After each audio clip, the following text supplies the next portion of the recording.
We all know about the Renaissance, a time of artistic and intellectual rebirth. But what if I told you there was another earlier period with a similar spark? Today, we delve into the depths of history to uncover the forgotten tale of the Carolingian Renaissance. A chapter often overshadowed by its more famous counterpart. It was the era of Charlemagne, a visionary ruler whose thirst for knowledge ignited a cultural rebirth across the continent. Before we jump in, let's address the elephant in the room: the Dark Ages. This term is a bit misleading.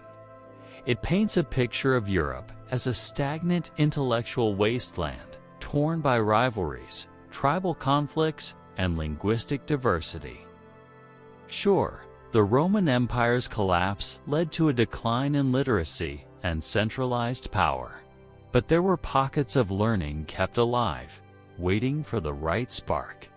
Charlemagne, or Charles the Great, born in 748 AD into the Frankish dynasty, inherited a patchwork of territories, a mere shadow of its former glory. This was a critical period as the Frankish kingdom faced division and external threats.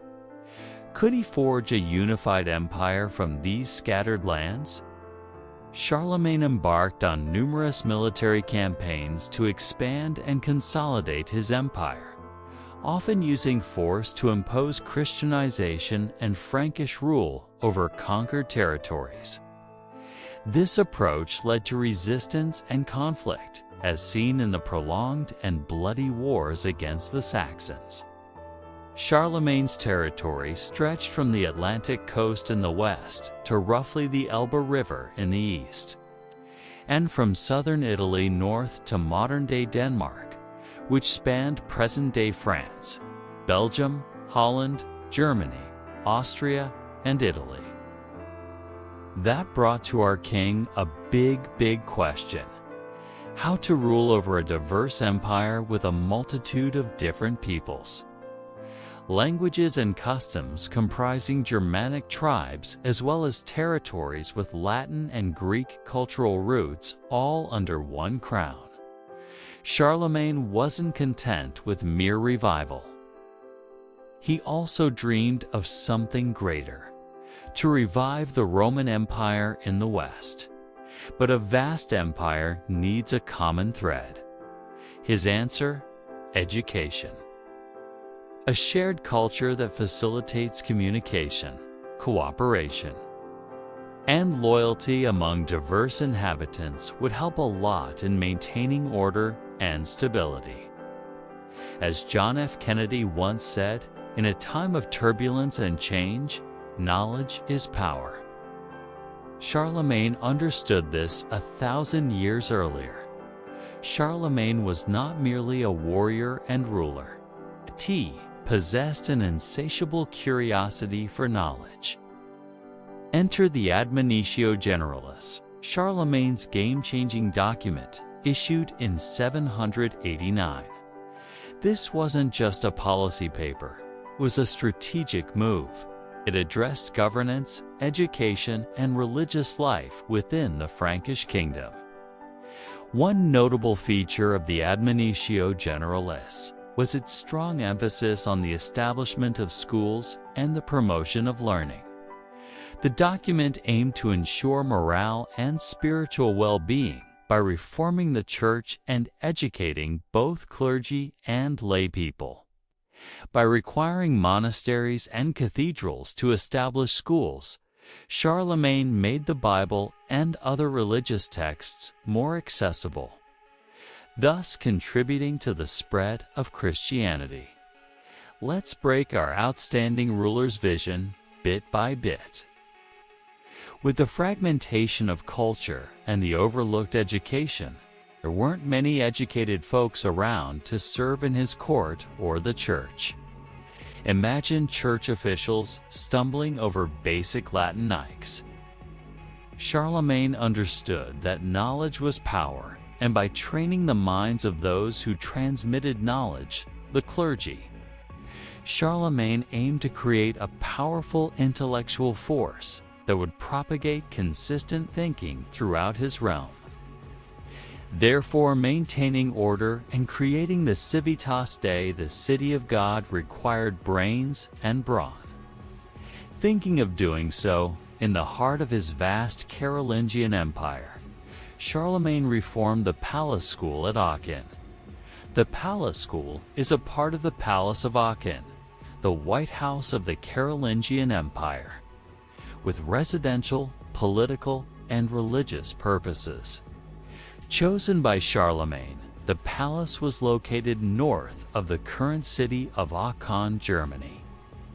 The palace school provided education to the ruler's children and the nourished ones, the aristocratic sons that were to serve the king. The court fostered an environment where open discussion and learning from each other were the norm, and intellectuals from various corners of the realm elevated each other's learning in a highly competitive yet productive setting. Charlemagne was like a curious student himself, always wanting to learn more, but where would the knowledge come from? He wasn't afraid to look beyond his borders. He summoned scholars, sages, and thinkers from every corner of the known world. He surrounded himself with learned advisors and scholars, such as Alcuin of York, Paul the Deacon, and Theodulf, of whom he invited from far away to his court to oversee educational reforms. The palace school became a place where wisdom flowed like a mighty river, nourishing minds and transcending borders.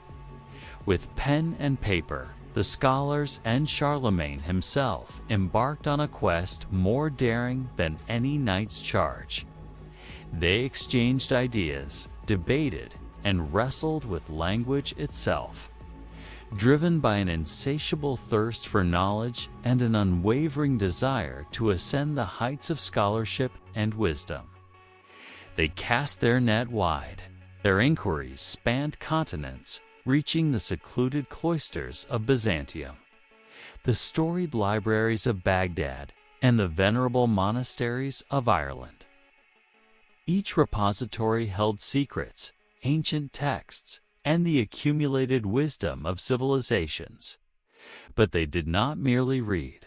They absorbed, they questioned, they dared to challenge tradition. It was like a giant research project, except instead of the internet, they had to travel the world to find information. Then, who daringly emerged onto this grand stage of intellectual fervor? Behold Alcuin of York, the brilliant scholar from an Anglo-Saxon kingdom in the north of England. Once a humble monk, he now stands at the nexus of this revival. He applied rational ideas to social issues for the first time in centuries, providing a common language and writing style that allowed for communication across most of Europe. Back then, communication was a mess. There were tons of different ways of writing Latin, even though people spoke the same language, making communication a nightmare. It was like everyone texting in their own special code, even if they all knew English. The most common ways to script are Roman half-uncial and cursive scripts, which in turn were derived from Roman capital letters and are used in Irish and English monasteries. The uneven spacing between letters and words in Roman script made it hard to distinguish individual letters and follow the flow of the text. The upright or slightly slanted nature of Roman script might have made it less comfortable to write with a quill pen. Alcuin, like a superhero of communication, came up with a new writing style called Carolingian minuscule, the universal font for everyone in Europe. The development of Carolingian minuscule, influenced by Roman script, had clear, rounded lowercase letters, spaces between words, and even punctuation marks like commas and question marks. It was a huge improvement over the old way, where everything looked squished together and confusing. Similar to how we have standard fonts on computers today, like Times New Roman or Arial, Carolingian minuscule made it easier for everyone to read and understand written information. Copying manuscripts became faster and more accurate, with clear titles, subtitles, and proper use of lowercase and uppercase letters. Alcuin basically invented a way to write Latin that was clear, consistent, and user-friendly, a true revolution in communication for his time. Remember how Carolingian minuscule was like a universal font for everyone in Europe? This new writing system made a huge difference for the monks who were responsible for copying and preserving knowledge. They are like the historians of the medieval world, copying important texts like the Bible and other historical documents. Before the Carolingian minuscule, it was super hard for monks to do their jobs, because everyone used different handwriting styles. It was like trying to read someone's messy notes, impossible to understand. But with the clear and consistent Carolingian minuscule, copying texts became much easier and faster, like having a printer instead of having to handwrite everything yourself. This was exactly what Charlemagne, the king, wanted. He loved the knowledge of ancient Greece and Rome and didn't want it to be forgotten. He saw Carolingian minuscule as a way to preserve these important ideas for future generations, just like we have libraries today to share information. Charlemagne supported special workshops in cities like Tours and Metz, where monks could copy and distribute knowledge throughout Europe. In short, Carolingian minuscule was a game-changer for education and culture. It allowed knowledge to flow freely across borders, sharing knowledge way easier and faster, helping to preserve the wisdom of antiquity and pave the way for generations yet unborn. Charlemagne's palace school wasn't just about mastering fancy penmanship, and Alcuin of York, the headmaster, wasn't just a teacher. He was like a master architect. He designed a groundbreaking curriculum that would shape the minds of future leaders for generations to come. Alcuin's goal was to create well-educated clergy, the Middle Ages religious leaders, who could understand the Bible deeply and serve their communities effectively. But his vision went beyond that. He wanted them to be critical thinkers and effective communicators. Let's break down the special ingredients in his recipe for smart thinking. The trivium was the foundation, focusing on language and communication skills. This threefold path focused on language and communication skills: grammar, dialectic, and rhetoric. Grammar wasn't just about memorizing rules. It was about understanding the building blocks of language and using them creatively to express ideas clearly. Dialectic: imagine this as a mental training program in critical thinking and problem solving. Students learn to analyze information, identify logical fallacies, and form clear arguments. Rhetoric wasn't just about flowery language. It was about the art of persuasion, learning to communicate ideas with passion and elegance. Just like politicians give speeches today, the curriculum didn't stop at the trivium. Alcuin, recognizing the importance of a well-rounded education, incorporated the quadrivium, a set of 4 additional subjects. Mathematics wasn't just about basic calculations. It introduced students to the beauty and logic of numbers. Geometry wasn't just shapes on a page. It's to unlock the secrets of the physical world, from architecture to navigation. Music wasn't just hymns and chants. It was a way of understanding the world through harmony and rhythm. Astronomy wasn't just stargazing. It opened their eyes to the vast universe and its mysteries.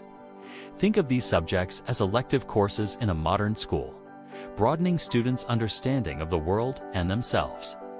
The key here is that Alcuin's curriculum wasn't just about memorizing facts. It was about fostering critical thinking, communication skills, and a broader understanding of the world. This revolutionary approach, later adopted by universities, became the foundation of Western education. Imagine a time when new writing styles and teaching methods were like magic tools. They empowered religious leaders to preserve knowledge and share it more easily. This led to a sudden explosion of schools popping up all over Charlemagne's empire, just like mushrooms after a rainstorm. Charlemagne wasn't starting from scratch. His father and grandfather had already been supporting big monasteries by giving them land and money. Charlemagne kept this tradition going, even giving special privileges to some monasteries that made them almost like independent states within his empire. Monasteries have now become learning hubs. Inside these quiet monasteries, where silence was golden, and parchment was a precious treasure, monks followed a rule called ora, et labora, pray and work. Copying texts wasn't just a boring task. It was seen as a sacred step into the world of learning. Thanks to Alcuin's work in creating standard textbooks and vocabulary, students could learn more easily from wise teachers by reading, writing, and discussing ideas. These monasteries became major centers for education and scholarship, with Charlemagne providing generous funding to support their activities. Cathedral schools were a different story. Here, students actively participated in church activities, putting their learning into practice. For example, music lessons helped them sing in the choir, while studying astronomy helped them figure out when Easter fell each year. Both monastery and cathedral schools focused heavily on analyzing texts, both classical works and Christian writings.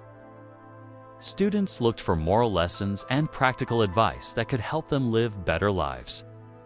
This wasn't just about memorizing facts. It was about learning to think critically and solve problems they might face in the real world. In a time when books were rare and expensive, memorization was a key learning tool. Students memorized texts by reciting them out loud, helping them remember the information, even if they didn't have constant access to books. If you stick with us from the beginning of this video, you already know that Charlemagne's vast empire is a complex puzzle. To maintain order and stability, he needed all the pieces to fit together. One crucial piece in this puzzle was the close relationship between the church and the state. Back then, unlike today's separation of church and state, these two institutions worked hand in hand, like two peas in a pod. Charlemagne, a deeply religious man, saw a strong and unified Christian faith as the cornerstone of a stable and peaceful empire. Building a widespread educational system wasn't like flipping a switch. It was a slow burn. Imagine planting a garden. It takes years for the seeds to sprout and the flowers to bloom. Similarly, establishing a widespread educational system requires building schools, training teachers, and creating curricula, a process requiring time and resources. Religion, on the other hand, could work much faster by standardizing religious practices and beliefs across the empire. Charlemagne aimed to create a common ground for his diverse population as a way to quickly spread shared values and build a sense of national identity. Charlemagne hoped Christian virtues like kindness and honesty, as well as a common moral code, would foster cooperation and stability within his empire. Just like countries today often have a strong national identity based on shared values, Charlemagne wanted this connection for his empire all the way back in the 8th century. Imagine a sports team with a strong team spirit. Everyone works together towards a common goal because they share the same values. Charlemagne believed that by teaching everyone Christian virtues, people would feel more connected and work together for the good of the empire. This shared set of values would act like social glue, binding the empire together and promoting cooperation and stability. However, promoting a single religion wasn't without its challenges. Charlemagne's emphasis on Christianity could potentially alienate those with different beliefs. Finding the right balance between secular education and religious instruction would be crucial for the long-term success of his vision. Then we can answer the question lingering throughout this video. Why did the Carolingian Renaissance occur under Charlemagne and not before or after? Charlemagne wasn't your typical ruler, just interested in building castles and fighting wars. He possessed a burning curiosity and a genuine love of learning. Despite his limited formal education, he actively sought out scholars and surrounded himself with intellectuals. Imagine a king who, amidst the demands of war and governance, carved out time for reading, writing, and engaging in stimulating discussions. This wasn't just a hobby for Charlemagne, it was a passion. But passion alone couldn't spark a renaissance. Charlemagne's position as emperor granted him the resources and authority to make his vision a reality. He wasn't just a student, he was a patron. He funded the copying and preservation of ancient texts, established schools at his court, and attracted the brightest minds from across Europe. Charlemagne's leadership was the final piece of the puzzle. He wasn't simply a passive observer, he was a driving force. He saw the value of education, not just for personal enrichment, but for the future of his empire. A well-educated population could be a source of strength and stability, a powerful tool for unification. In this way, Charlemagne bridged the gap between his passion for learning and the needs of his vast realm. The Carolingian Renaissance may have been a mere flicker in the grand timeline of history, but within that brief period, a spark ignited, illuminating a path for future generations. It reminds us that progress isn't always a straight line. Knowledge can endure even in the bleakest of times. Charlemagne's leadership was the final piece of the puzzle. His unique thirst for knowledge, coupled with his power and influence, allowed him to transform his vision into reality. He wasn't just sitting back and admiring ancient texts. He was actively promoting education and scholarship throughout his empire. Fast forward, picture yourselves as time travelers who just witnessed this amazing period. Let's raise our goblets in honor of Charlemagne and Alcuin, the masterminds behind this cultural renaissance.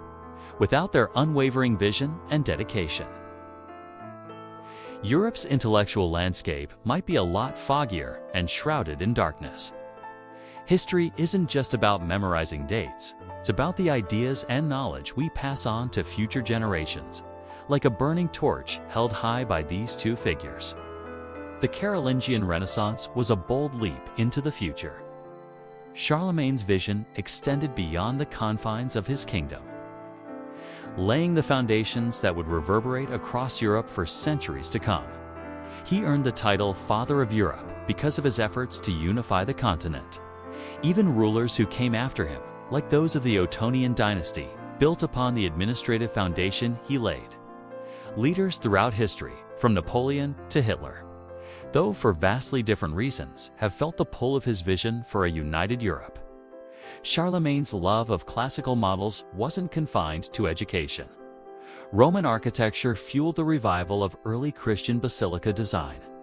The Palatine Chapel at Aachen, with its octagonal plan, drew inspiration from Byzantine structures like San Vitale in Ravenna. Even Carolingian art, including manuscript illuminations, reflected a fascination with replicating classical motifs and models. However, Charlemagne's reign wasn't without its flaws. His reliance on warfare to maintain control and his inability to establish a lasting, unified empire after his death were significant drawbacks. Uniting such a vast and diverse territory proved incredibly complex. While he achieved some success in blending cultures, the inherent difficulties of managing such a sprawling realm inevitably led to failures as well. His successors, lacking his vision and strong leadership, ultimately contributed to the gradual decline of the empire. Political instability, territorial disputes, and the pressures of external threats cast a shadow over the once thriving centers of learning and culture. The great libraries, once vibrant with the exchange of ideas, fell silent as the winds of change swept across the landscape with each passing year. What remains of the Carolingian Renaissance now lies scattered amidst the dust of ages, a poignant reminder of the fragility of human achievement. The manuscripts, painstakingly preserved by scholars, faded into obscurity, their wisdom lost to the sands of time. The grand cathedrals, once symbols of artistic mastery and spiritual devotion, crumbled into ruin, their grandeur a mere memory. And yet, amid the ruins of the Carolingian era, traces of its legacy persist, offering glimpses into a past that still resonates with relevance today. The manuscripts, painstakingly transcribed by Carolingian scribes, continue to exist in the archives of libraries and museums. Their illuminated pages are a testament to the artistic skill and intellectual fervor of their creators. The architectural marvels commissioned by Charlemagne and his successors, though weathered by the passage of centuries, still stand as reminders of a time when innovation and grandeur flourished. From the towering spires of Aachen Cathedral to the majestic corridors of the Palatine Chapel, these structures endure as tangible symbols of the Carolingian Renaissance's architectural prowess. Moreover, the educational reforms instituted by Charlemagne laid the groundwork for the development of medieval universities and the preservation of classical knowledge throughout the Middle Ages. The Carolingian minuscule script, a standardized writing style introduced during this period, became the foundation of modern Western handwriting, ensuring the dissemination of written texts for generations to come. So, let us not mourn the passing of this golden age, but rather let us celebrate the enduring legacy of the Carolingian Renaissance. In its fading embers, we find the spark of inspiration that ignites the flames of progress and enlightenment in our own time. For, in the words of Charlemagne himself, to have another language is to possess a second soul. And though the echoes of the Carolingian Renaissance may have faded, its spirit lives on in the hearts and minds of all who cherish the pursuit of wisdom and truth. So, did the Carolingian era deserve the title of Renaissance? Let me know in the comments below. If you enjoyed this journey through history, be sure to like and subscribe for more explorations of history's lesser-known chapters. Thanks for watching.